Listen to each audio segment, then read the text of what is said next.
Hello students, class 11th की math के lecture में आपका स्वागत है। आज हम चैप्टर फर्स्ट जो सेट्स हैं, समुच्चय हैं, उनके एग्जाम्पल करने वाले हैं। Example number 1, 2, 3, 4 and 5। ठीक है, उसके बाद नेक्स्ट लेक्चर से हम एक्सरसाइज 1.1 स्टार्ट करेंगे। तो यदि आपने अभी तक मेरा चैनल सब्सक्राइब नहीं किया है तो सब्सक्राइब कर लें, ताकि मेरे द्वारा अपलोड किए गए वीडियो आपको तुरंत मिल सकें। और यदि आपको वीडियो पसंद आए तो इसको लाइक और शेयर करना ना भूलें, ताकि आपके फ्रेंड्स भी इसका बेनिफिट उठा सकें। और यदि कोई डाउट हो तो आप मुझसे कमेंट करके पूछ सकते हैं। तो चलिए शुरू करते हैं आज का लेक्चर, एग्जाम्पल सीरीज। तो क्वेश्चन में आपको दिखा देते हैं। क्वेश्चन एग्जाम्पल 1 कहता है, write the solution set of the equation this in roster form. तो मतलब इस इक्वेशन का जो सॉल्यूशन निकल के आएगा उसको हमें रोस्टर फॉर्म में लिखना है। रोस्टर फॉर्म को हम हिंदी में क्या बोलते हैं? सारणीबद्ध। मतलब जो भी सॉल्यूशन आएगा उन सबको लिखना है, प्रॉपर्टी नहीं लिखनी है। जो आंसर आएगा उसी को लिखना है, तो उसे बोलते हैं रोस्टर फॉर्म। तो इक्वेशन लिख लेते हैं पहले।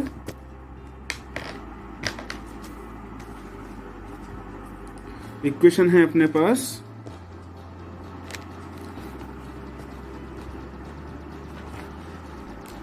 ये है x square plus x minus 2 equal to 0। ठीक है, तो आप इसको फैक्टराइजेशन मेथड से या फिर श्रीधराचार्य जो आपने 10th क्लास में पढ़ा होगा उससे भी सॉल्व कर सकते हैं। तो मैं यहाँ पर श्रीधराचार्य मेथड लगाने वाला हूँ। तो मुझे x की 2 वैल्यू चाहिए। क्यों? क्योंकि हाईएस्ट पावर 2 है। तो फॉर्मूला होता है माइनस का b plus minus b square minus 4ac upon 2a। तो b क्या होता है? x का कोफिशिएंट, और a होता है x स्क्वायर का कोफिशिएंट, और c होती है कांस्टेंट टर्म। तो हम ये वैल्यू यहाँ पुट कर देते हैं। माइनस b कितना है? b की वैल्यू कितनी है? प्लस की 1। ये हो गया माइनस का 1, माइनस माइनस आ गया। और चूंकि ये प्लस में है x, तो कोफिशिएंट प्लस का x होगा। प्लस माइनस बी स्क्वायर मतलब 1 का स्क्वायर, 1 का स्क्वायर 1 होता है, माइनस 4 एज इट इज। ए की वैल्यू, ए मतलब क्या है? एक्स स्क्वायर कोफिशिएंट, तो ये वैल्यू 1 हो गई। और सी है हमारा माइनस का 2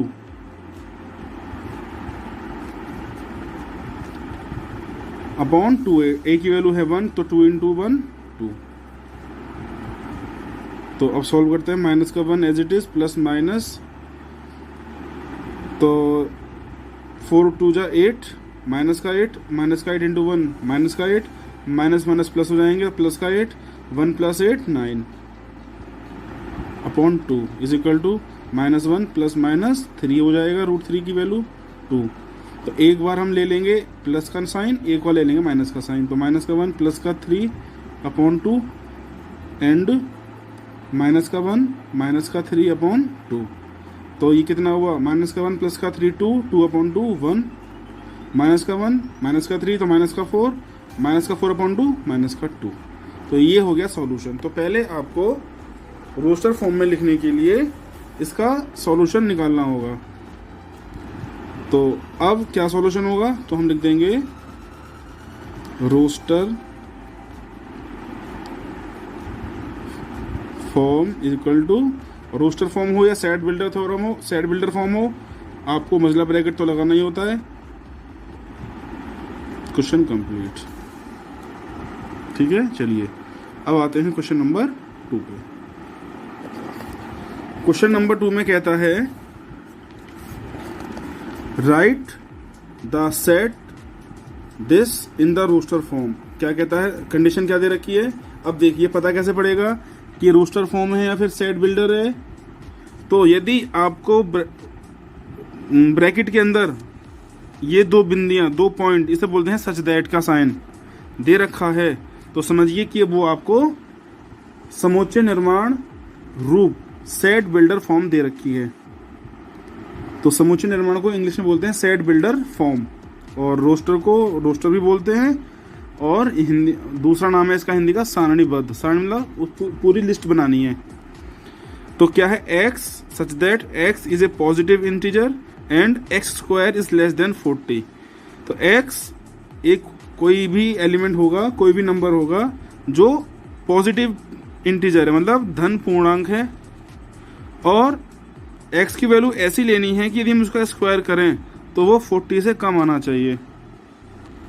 तो माइनस की वैल्यू नहीं लेनी है क्योंकि साफ साफ कह रहा है पॉजिटिव इंटीजर है, और जो भी आप x की वैल्यू लेंगे उसका स्क्वायर करने पर उसकी वैल्यू 40 से कम आनी चाहिए। तो पॉजिटिव इंटीजर कौन कौन से हो सकते हैं? 1, 2, 3। तो 1 का 1 लिया हमने, 1 का स्क्वायर किया 1 आया, ठीक है, 40 से कम है। अब 2 लिया, 2 का स्क्वायर किया 4, ये भी 40 से कम है। फिर 3 लिया, 3 का स्क्वायर 9, ये भी 40 से कम है। फिर 4 लिया, स्क्वायर किया 16, ये भी कम है। 5 स्क्वायर किया 25, ये भी कम है। 6 लिया, 6 का स्क्वायर 36, ये भी कम है। अब 7 लिया, 7 का स्क्वायर किया 49, और 49 बड़ा हो रहा है 40 से। तो इसलिए जो हमारा सेट होगा वो सेट में क्या क्या एलिमेंट्स आएंगे? 1, 2, 3, 4, 5, 6। तो यही हो गया हमारा आंसर। तो क्या लिख सकते हैं इसको?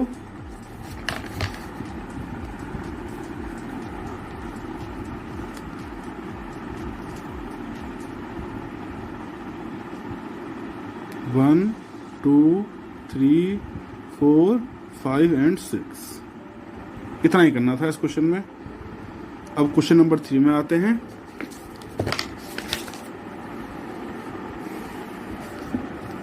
तो क्वेश्चन नंबर 3 में कहता है write the set A equal to 1, 4, 9, 16, 25 bracket close in the set builder form. तो ये आपको रोस्टर फॉर्म दे रखी है। अब इसको आपको लिखना है सेट बिल्डर फॉर्म में। सेट बिल्डर मतलब समुच्चय निर्माण के रूप में लिखना है, ठीक है। तो देखिए, पहले हम देखेंगे प्रॉपर्टी क्या कह रही है इसकी, मतलब इसमें ऐसी क्या प्रॉपर्टी है जिसको हम पहचान सकें। तो हमने देखा कि ये जो है नंबर किसी न किसी के स्क्वायर हैं। 1 का स्क्वायर तो 1 ही होता है, 2 का स्क्वायर 4 होता है, 3 का स्क्वायर 9 होता है, 4 का स्क्वायर 16 होता है, और 5 का स्क्वायर 25 एंड सो ऑन चलता रहेगा। कोई लिमिट नहीं है इसकी, अनलिमिटेड है। तो देखिए क्या लिख सकते हैं इसको। तो पहले हम लिखते हैं नाम। सेट ए का नाम ए दे रखा है, इसके एलिमेंट्स हैं 1, 4, 9, फिर 16, 25 एंड सो ऑन। तो क्या बनेगी इसकी set builder form? x such that x, ठीक है, एक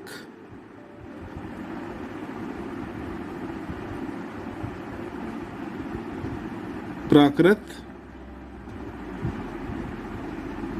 संख्या का वर्ग है।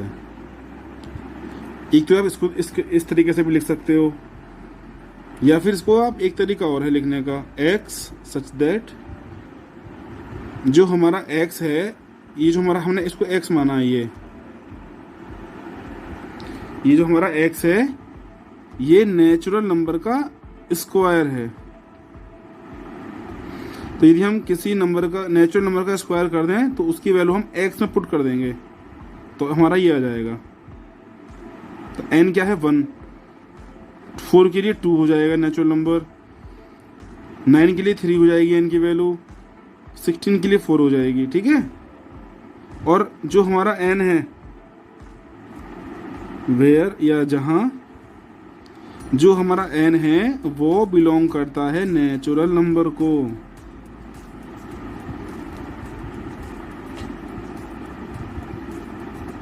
क्लियर है? तो ये भी ठीक है, आप ये भी लिख सकते हैं जो आपको सूटेबल लगे, इजी लगे। अब एग्जांपल 4 देखते हैं। देखिए एग्जांपल 4 में क्या कहता है। अब देखिए सच दैट का निशान नहीं है तो इसका मतलब ये है roster form. Write the set this in the set builder form. तो अपॉन में है हमारी संख्याएं दे रखी हैं, तो अपॉन की संख्याओं को थोड़ा सा इस तरीके से नहीं लिखा जा सकता। अब आपको इस तरीके से फॉर्मूले के रूप में लिखना है। तो हमें पहचाना है कि ये फॉर्मूला किस टाइप का बन रहा है। तो पहले हम क्वेश्चन लिखते हैं। तो हमने इसको ए नाम दिया है सेट का। तो एलिमेंट क्या क्या है? 1/2,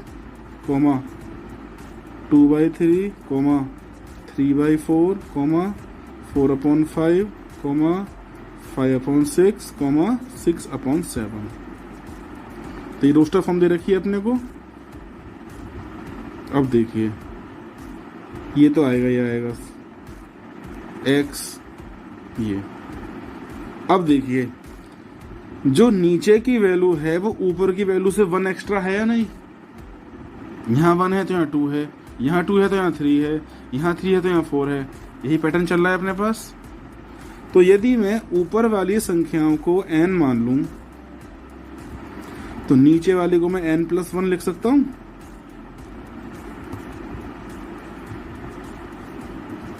ठीक है, अब इसको मैंने पुट कर दिया x के अंदर। तो जो भी आप यहाँ पे लिखोगे उसकी वैल्यू, तो वो वेरिएबल भी यहीं पे आएगा। यदि आप यहाँ y लिखते हैं तो यहाँ y = दिस हो जाता।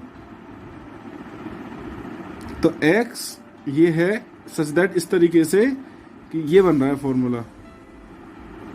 ये प्रॉपर्टी है इस तरीके की। ठीक है, ये प्रॉपर्टी मान लीजिए आप, फॉर्मूला कह लीजिए, प्रॉपर्टी कह लीजिए। और ये सारे के सारे क्या हैं? नेचुरल नंबर, जहां स्मॉल n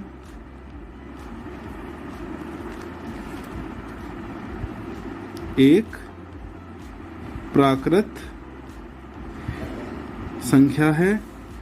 अब देखिए n की वैल्यू कहां तक जा रही है? 1 से स्टार्ट है,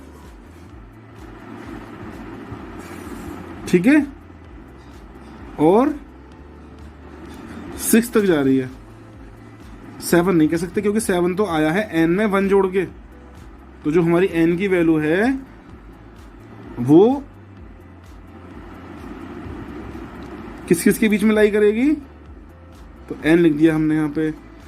n की वैल्यू या तो 6 से छोटी होगी या बराबर होगी। अब n की वैल्यू 6 से छोटी है तो किसी न किसी से बड़ी भी होगी। अब देखिए या तो 1 से बड़ी होगी या 1 के बराबर होगी। ये सब कुछ लिखना है आपको इस क्वेश्चन में। तो पहले पहचाननी है प्रॉपर्टी। तो इस तरीके से बन रही है। हमने देखा कि ये सारे के सारे हमारे n एक नेचुरल नंबर हैं, नेचुरल नंबर है, तो इनकी वैल्यू लाई कर रही है 1 से 6 के बीच। और लास्ट एग्जांपल आता है एग्जांपल नंबर 5। इसमें आपको करनी है मैचिंग। तो ये हम आपको ऐसे समझा देते हैं। देखिए आपको लेफ्ट हैंड साइड के एलिमेंट्स को राइट हैंड साइड के एलिमेंट से टैली कराना है। तो ये प्रिंसिपल है, ये कुछ हमें वर्ड दिया होगा तो उसके ये लेटर्स हैं। ये 0 है, 1 2 3 4 6 9 18 ये कुछ किसी चीज़ का रिजल्ट होगा। ऐसे ये 3 - 3 किसी का रिजल्ट है। तो इसको हम मैच कराएंगे। पहले ये पढ़ेंगे। जब ये पढ़ेंगे तो इनके आंसर ये दे रखे हैं इसने। ये क्वेश्चंस मान लीजिए, ये आंसर मान लीजिए। तो अब हमको ये देखना है कि कौन किसका आंसर है। तो पढ़ते हैं पहले पार्ट। x एक पॉजिटिव इंटीजर है और इज ए डिविजर ऑफ 18, और वो संख्या 18 को काट सकती है।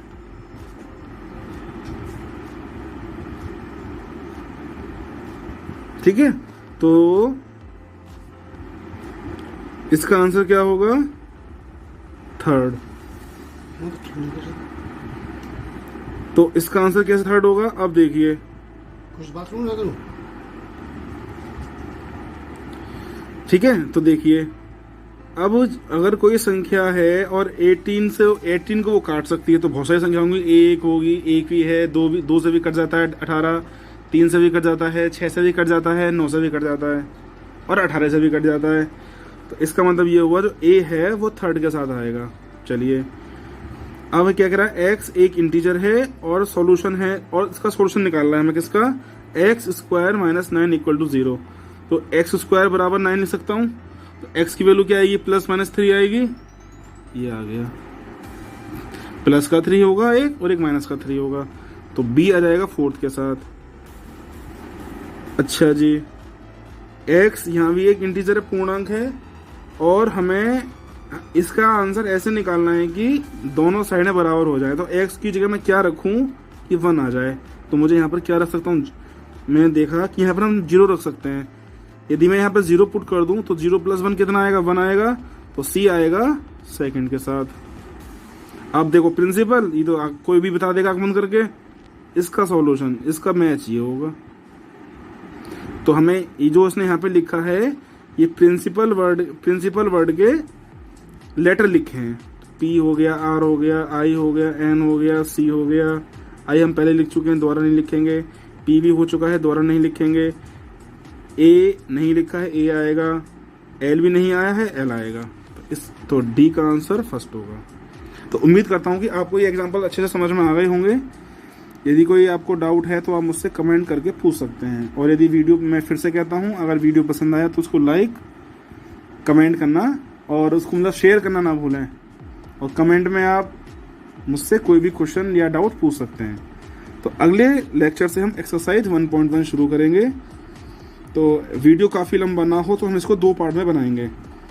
एक पार्ट में हम 3 क्वेश्चन को रखेंगे, 3 को नहीं बल्कि 4 को रखेंगे, ठीक है ना। ये क्वेश्चन तो बहुत छोटे छोटे हैं और आराम से जल्दी हो जाएंगे। तो बच्चों, नेक्स्ट लेक्चर में आपसे फिर मुलाकात होगी। Till then, good bye.